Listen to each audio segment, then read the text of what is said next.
Hello and welcome to our channel. Today, we'll be taking a closer look at the step-by-step supply chain in the food industry. What is the definition? The food industry refers to a complex network of businesses involved in the production, processing, packaging, distribution, and sale of food products. The food industry encompasses a wide range of products, from fresh fruits and vegetables to meat and dairy products, packaged foods, and beverages.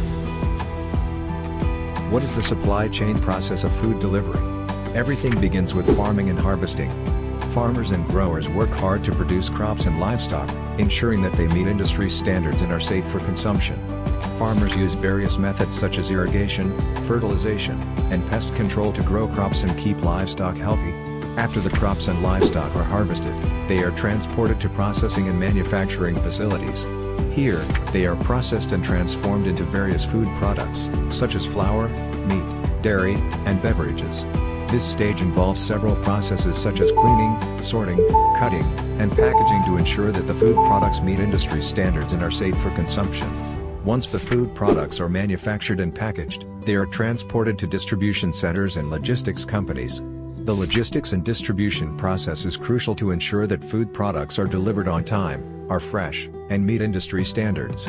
The food products are then transported to retailers such as supermarkets, grocery stores, and restaurants, where consumers can purchase them. The food products are then displayed on shelves and offered for sale to consumers. Retailers play a critical role in the supply chain, ensuring that food products are displayed correctly, prices are fair, and food safety standards are met. Consumers purchase the food products and consume it, driving demand and ensuring that the supply chain continues. Throughout the supply chain, food industry professionals monitor and maintain quality control to ensure that the food products meet industry standards and are safe for consumption. This involves various inspections, audits, and testing to ensure that the food products are free from contaminants, meet nutritional standards, and are labeled correctly. We hope you found this video informative and insightful. Thanks for watching. Get more at www.suppliersplatform.com and do not subscribe to our channel. Till next time.